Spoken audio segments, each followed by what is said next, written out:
All right, how's everyone doing today? My name is Mike, aka LDS Dude. Hey, LDS Dude is for Latter Day Saint Dude. And if you're not familiar with my content, I'm a convert to the Church of Jesus Christ of Latter Day Saints. And I just started a YouTube in January, and the primary focus is fellowship.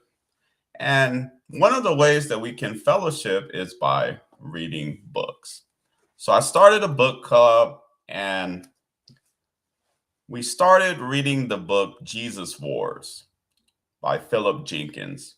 It highlights church history and what happened over the first 1500 years. It says how four patriarchs, three queens, and two emperors decided what Christians would believe for the next 1500 years. Just think about that for a moment. That is really powerful. So if you want to know how Christian doctrines came about throughout history, then I would say that you have to read this book. I would encourage and invite you to read this book. With that being said, I can't believe that we are on the very last chapter of this book, which is chapter 9, What Was Saved. I mean, it went by so quick. So we're going to wrap this book up by going over chapter 9, What Was Saved. And after we read the book Jesus Wars, I think I want to take a break and we will be going over scripture. We'll probably have some scripture readings moving forward. And then I want to interview people from different faith traditions. So we're going to take a break on the book club, but be on the lookout for other episodes that are geared towards interviews and scripture studies. So, what was saved?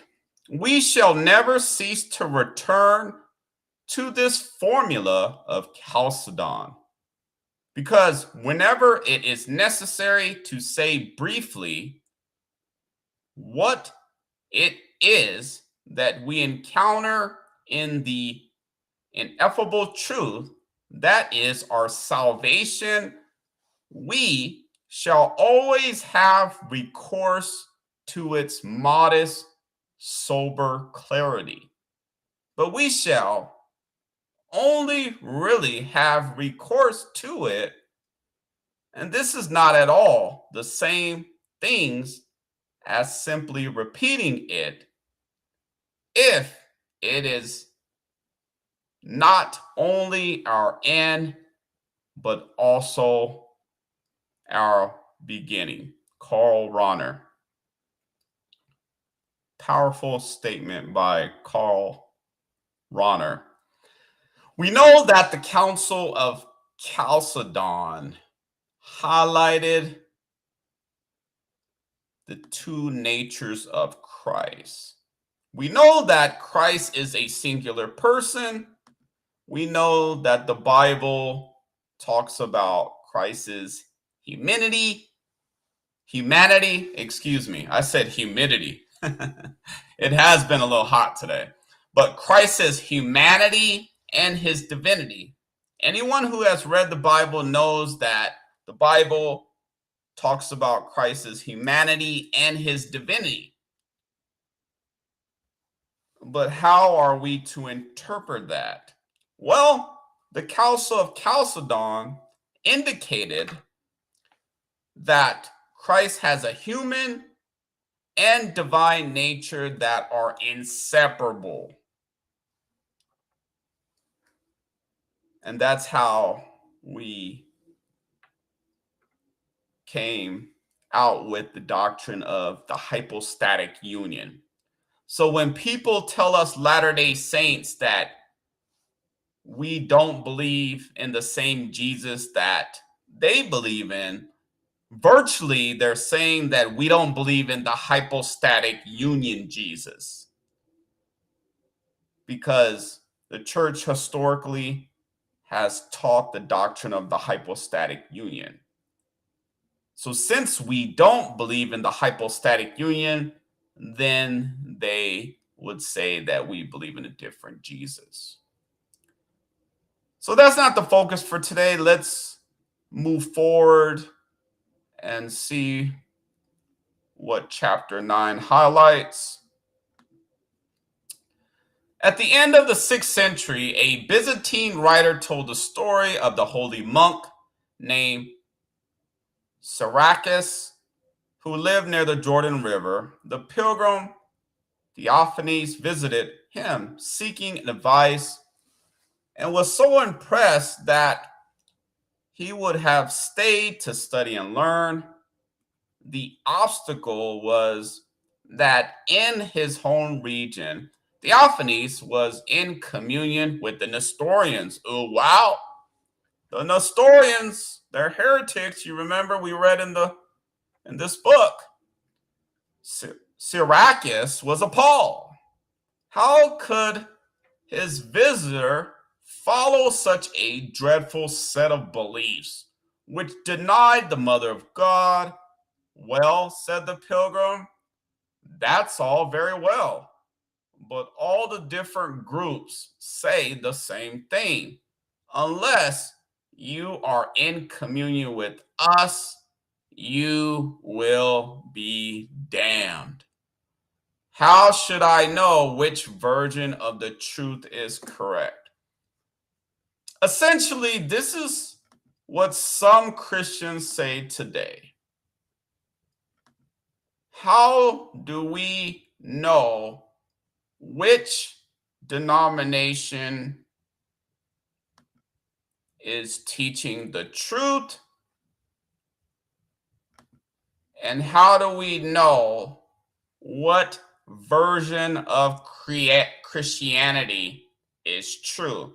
There are so many different versions of Christianity. But the question people oftentimes ask, and this is what I have asked myself several times, and this ultimately led me to the Church of Jesus Christ of Latter-day Saints. What version of Christianity is true? There's so many different denominations, and everybody claims to be the true church.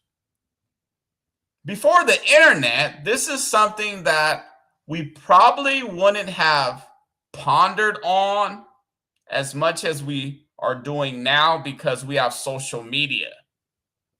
We have access to the writings of the church fathers. We have the ability to communicate with other people around the world. I don't think that humans were meant to think about all these things on a day-to-day basis and have the capacity to even ponder on these things. People typically just mainly focused on taking care of their children, work, and then you would talk about doctrines and beliefs when you went to church on Sunday. But now the time has changed where you can ponder on these things every day and talk to scholars and experts around the world by looking at your phone and being on an app. It's quite amazing if you think about it. Some people think it's amazing and others don't, but I think it's amazing. So let's go back to chapter 9. This is a short chapter, but I might spend some time on this chapter, considering the fact that this is our last chapter. But yeah. All right. So let me get back into the chapter. All right.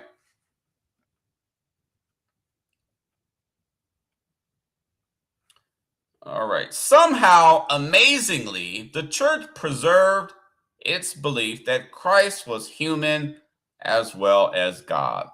That's what I was talking about earlier, that it was all about the hypostatic union. The hypostatic union taught that Christ is human and divine, and those two natures are inseparable. And today, that belief is the standard official doctrine for the vast majority of Christian institutions, all Catholic and Orthodox believers, as well as virtually all Protestants. Resurrections without end. Despite the victory, the battles of Ephesus and Chalcedon continue to be refought among people who perhaps know nothing of those original events. That is typical of Christian history, in that ideas and beliefs continue to resurface long after they have supposedly been defeated or killed. Sometimes they might survive as clandestine underground traditions, or might be rediscovered through reading and scholarly research. As we see in the modern Western revival of Gnosticism, or perhaps the same impulses that give rise to these movements in ancient times. The same ways of reading scripture still survive in later communities. Long centuries after the Roman Empire thought it had destroyed the last Aryans, similar ideas reappeared in the Western world in the form of Unitarianism. Any society in which Christian believers read the historic text of the faith and study its history, however, casually, will at some point rediscover most of the ancient views of Christ and his role. The history of Christian belief is a story of resurrections without end. So ultimately, Philip Jenkins in chapter 9 highlights that these quote unquote heresies will resurrect as long as people have access to read about these historical councils and doctrines. There will always be a resurrection of heresies. And it highlighted the resurrection of Gnosticism and Unitarianism, which I've seen a lot of that on TikTok. I spend most of my time on TikTok, but I've been also um, been spending a lot of time here lately on Instagram. But Unitarianism is pretty popular again, and also along with Gnosticism.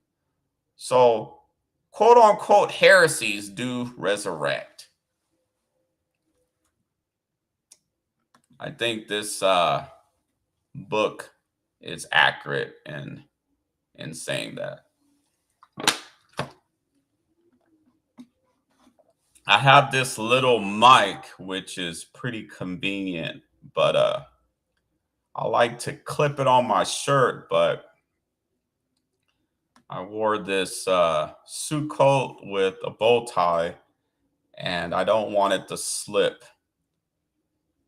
because sometimes I talk with my hands, and I don't pay attention when I'm talking, so I want you guys to hear me. That's why I'm holding it.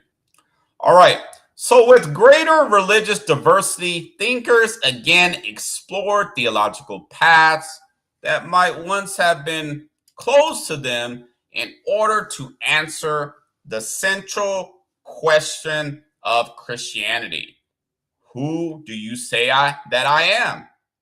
And once again, they reach answers that would have been familiar long centuries before as believers read the New Testament.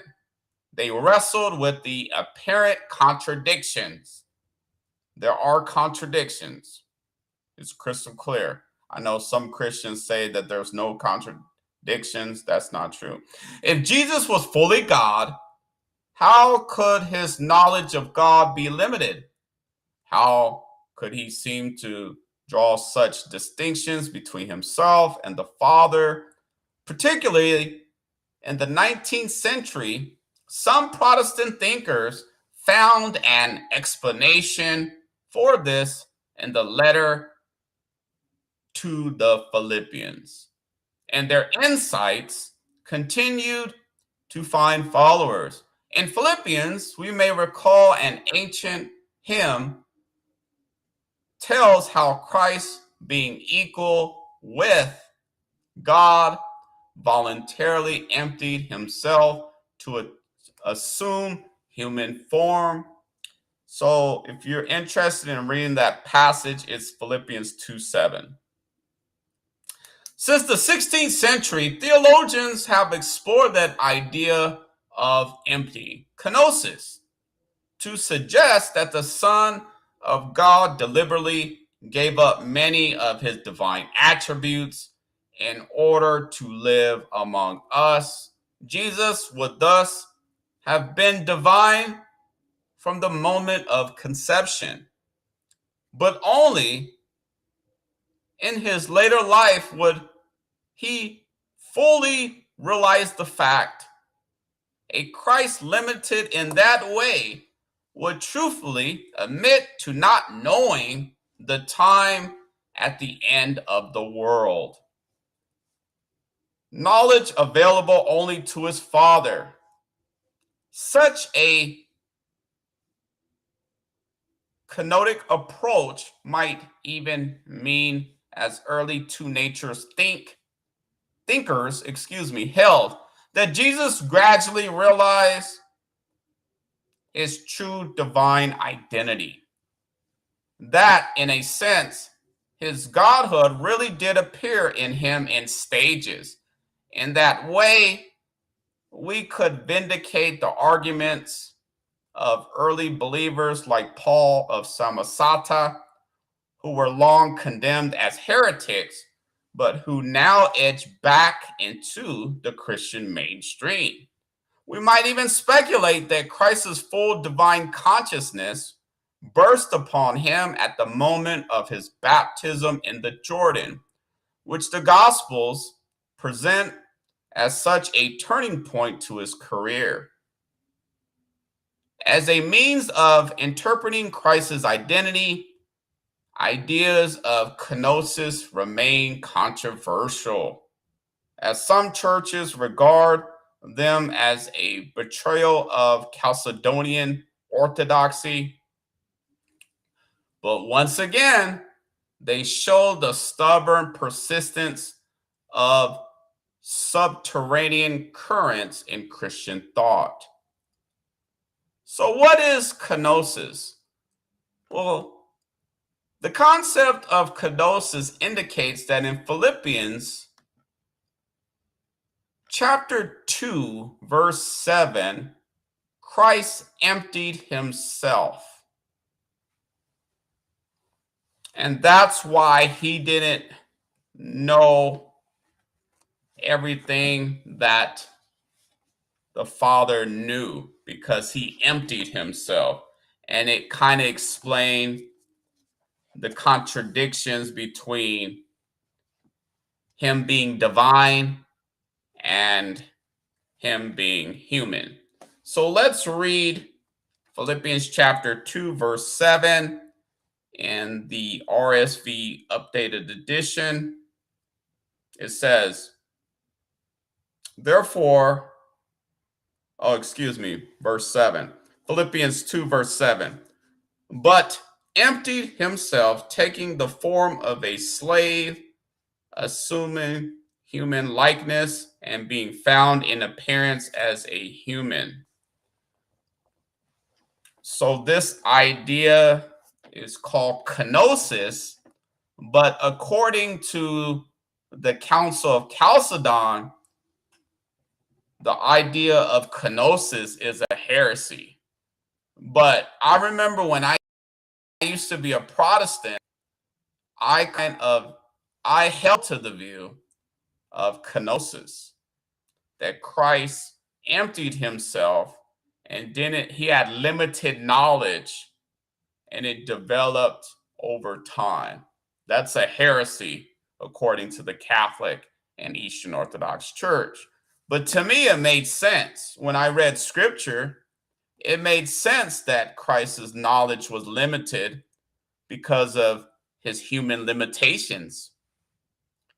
So it made sense to me. But yeah. So yeah, beliefs always resurrect. You know, as Christians, we talk about the resurrection of Jesus Christ, and these ancient beliefs essentially resurrect. All right, we will be wrapping up. So, all righty, let's go back and okay, Christ today. In modern times, two ancient debates, creeds are much in evidence despite the official victory of Chalcedon. The most successful of these new old theologies is technically called the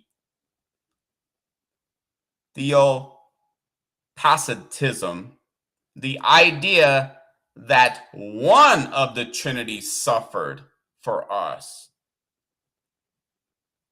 Unus ex Trinitatis est.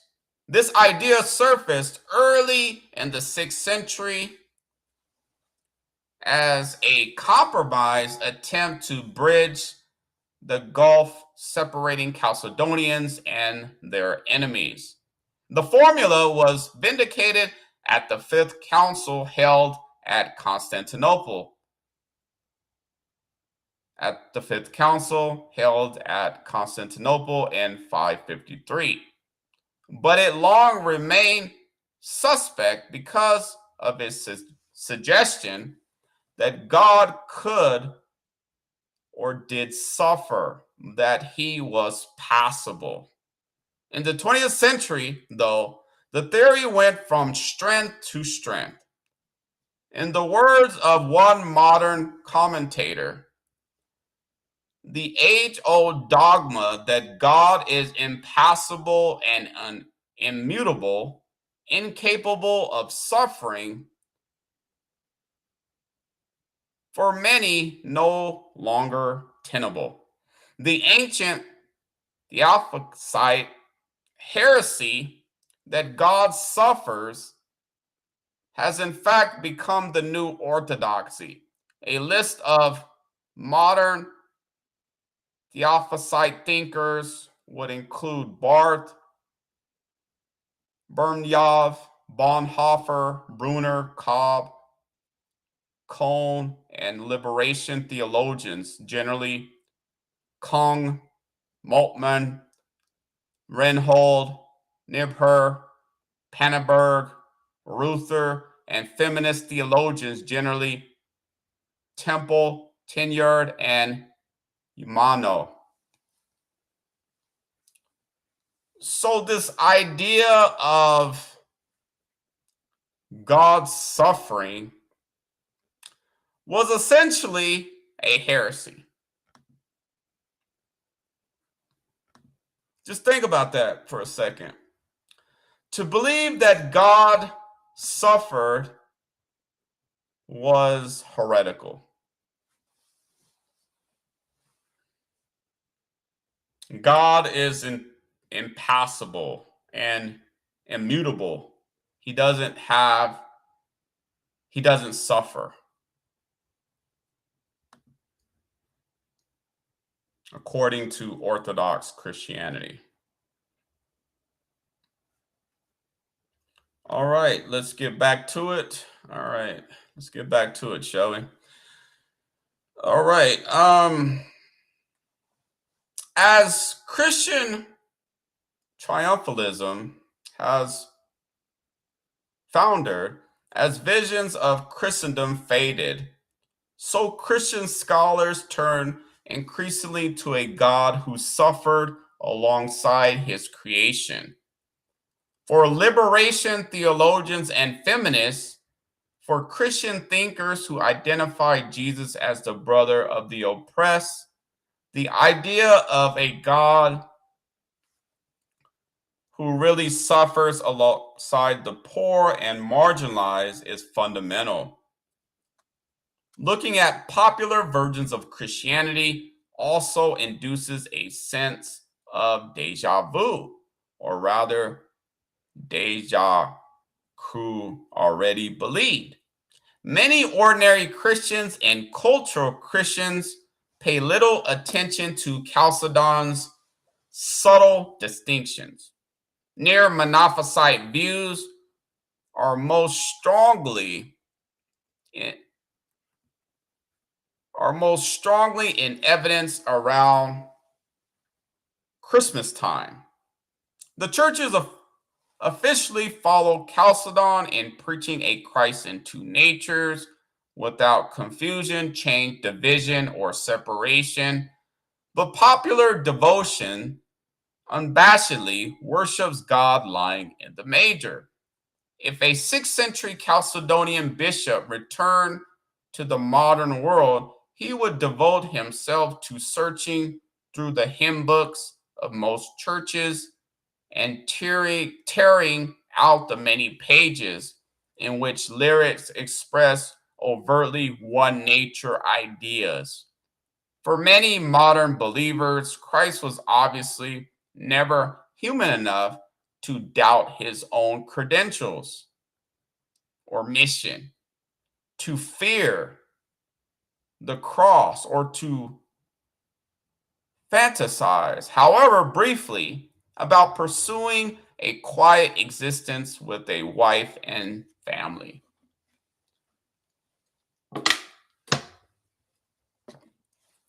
In other ways, too, modern Christians take their own sides in those bygone debates. In the ancient world, the greatest difficulty lay in persuading ordinary believers that Christ might be anything less than purely divine.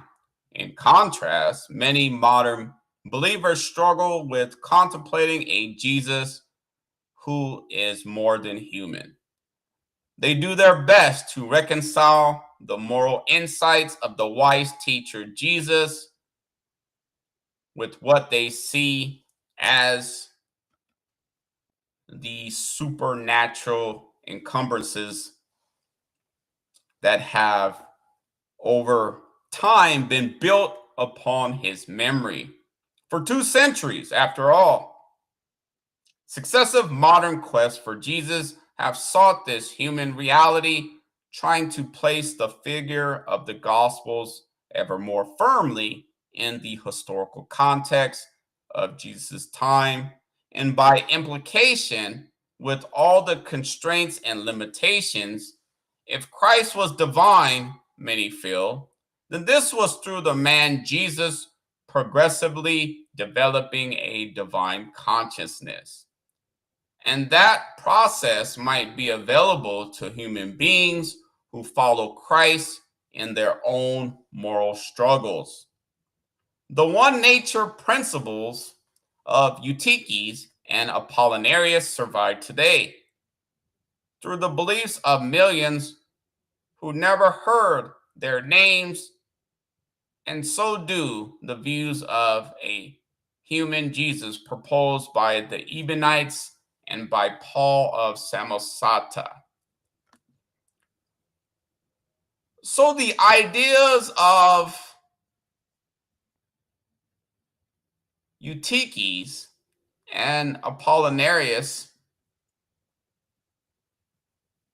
have survived today. Many people believe that Jesus only had one nature.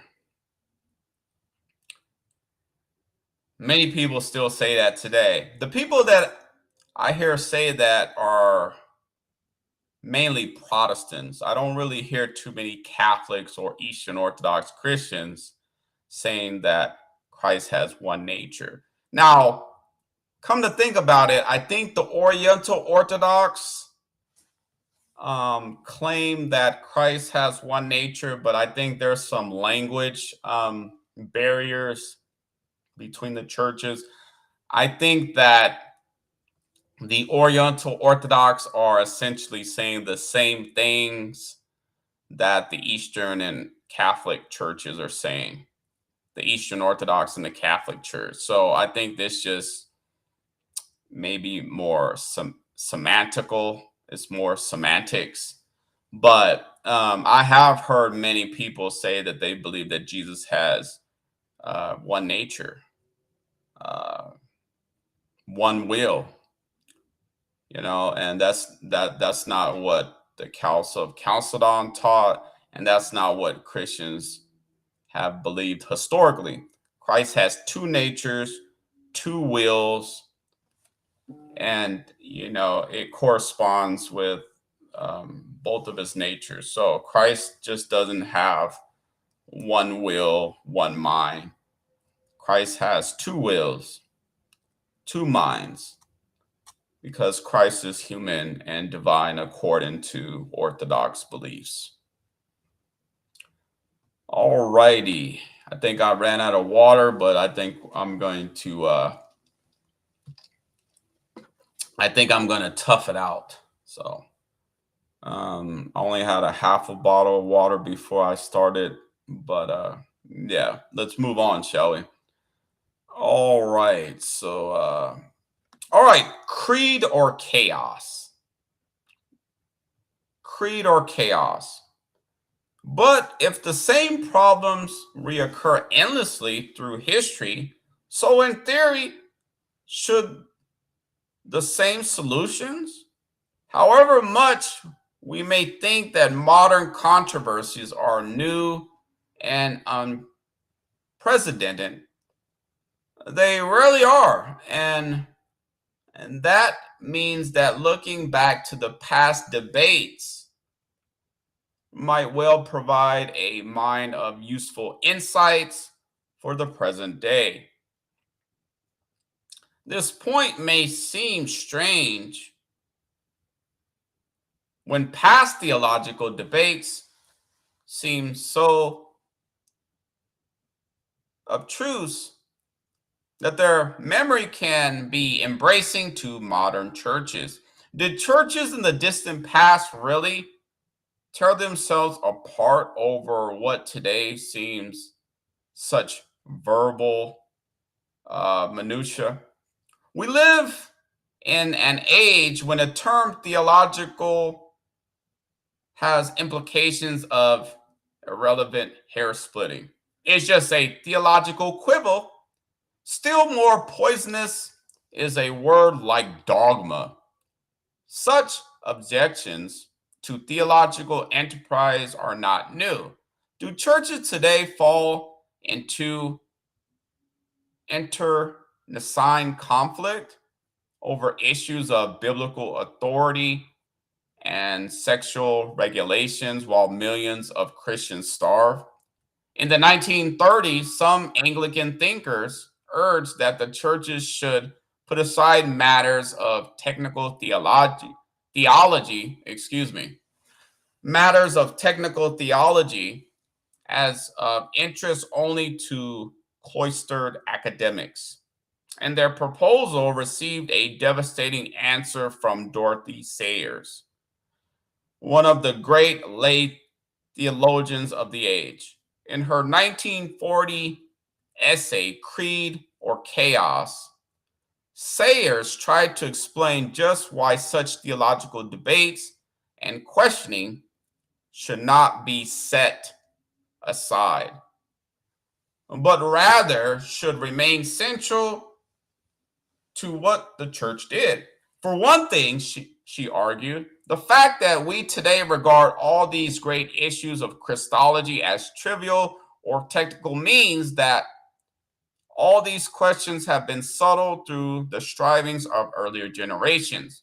We live on the accumulated cultural and intellectual capital of those early thinkers of Athanasius, Cyril, Leo, and the rest, without whom the church would have fallen into moral and spiritual chaos, far worse than anything recorded in historical times.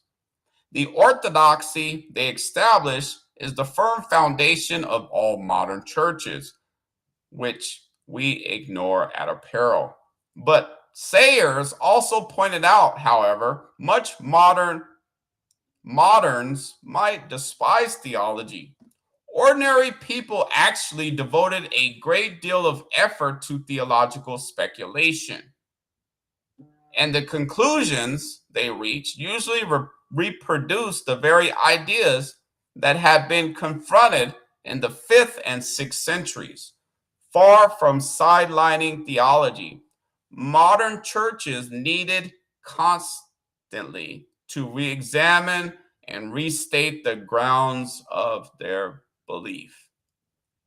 Christology was central to Sayers' argument. The church proclaimed Christ as God and man, but what did that mean to many ordinary believers, except that God is the creator, the irritable old gentleman with the beard? In some mysterious manner, fathered upon Virgin Mary, something amphibious, neither one thing nor the other, like a merman. Sayers cites several popular views of Christ's nature and shows how faithfully they reproduce ideas like Nestorianism or Eutychianism. For the later case, she plausibly imagines a modern everyday objecting that it can't have mattered very much of him if he was God. A God can't really suffer like you and me. Besides, the parson says we are to try and be like Christ, but that's all nonsense. We can't be God. And it's silly to ask us to try.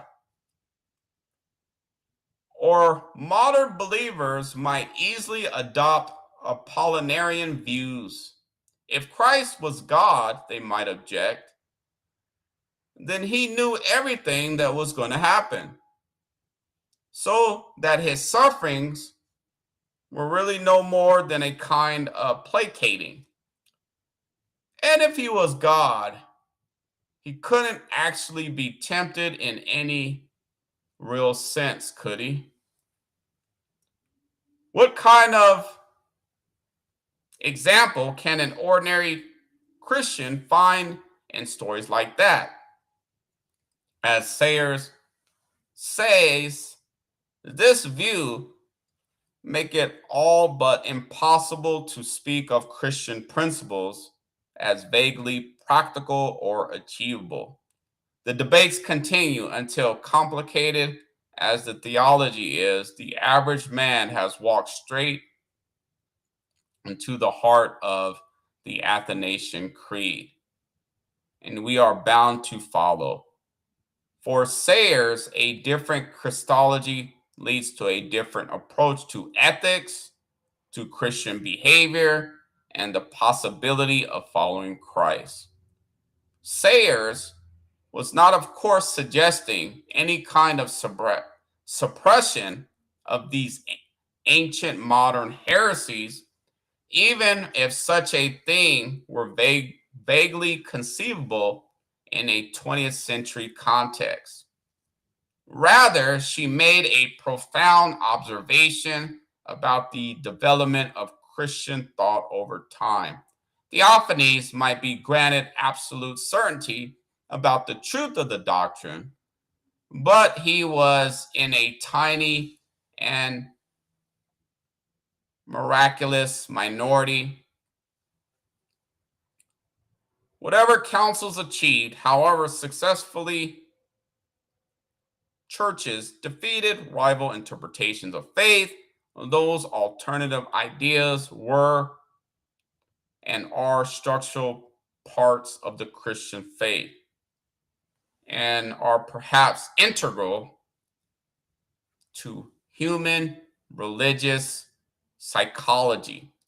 Such beliefs always would reappear and would always need to be engaged and confronted in an ideal world, free of the power struggles of antiquity.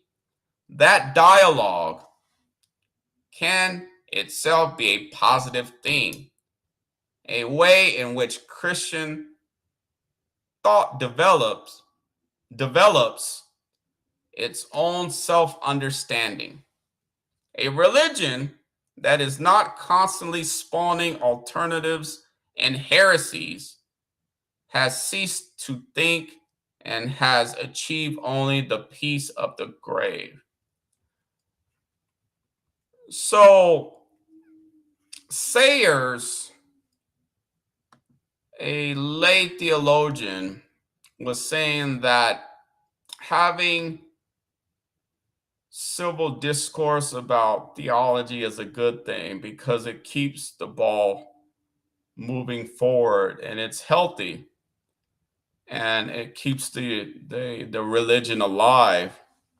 Because if you stop talking about theology, then essentially Sayers says that the religion may die off. I mean, and I think theology is important personally. Um, and I do agree with the theologian Sayers that if we don't care about like what we believe in and we don't look to the church councils and have these conversations, then yeah, what difference does Christianity make? Who cares about it? Christianity is just it will lose its meaning. And the meaning of Christianity is to point people to Jesus Christ. If it doesn't matter and people don't care anymore, yeah, I don't think it would be dead and not alive. The religion would be dead. And I love to have theological discussions with many Christians from different faith traditions. I've been a part of many faith traditions myself throughout my journey. And I think a lot of that has to do with the time we're living in. Like I said earlier, for the first time in human history, we have access to a lot of information. I can read about the church fathers. I could read about the core major doctrines in the Church of Jesus Christ of Latter-day Saints and the Catholic Church. I couldn't do all this about 30 years ago. But now that I can, and now that others can, then you're starting to see apologetics be popular because people are looking at all the history and comparing and contrasting doctrines and deciding what church they want to be a part of. And I'm just thankful that I'm a member of the Church of Jesus Christ of Latter-day Saints. I've enjoyed reading this book, Jesus Wars. I think Philip Jenkins does a wonderful job in providing a scholarly lens of church history. Obviously, if you talk to someone in the Catholic Church, they're going to have a biased view of church history. Or if you talk to somebody in the Eastern Orthodox Church, they're going to have a biased view. And that goes for Protestants, Latter-day Saints, any of us. All of us will have a biased view of church history, but I think Philip Jenkins does a good job of providing a scholarly lens to church history.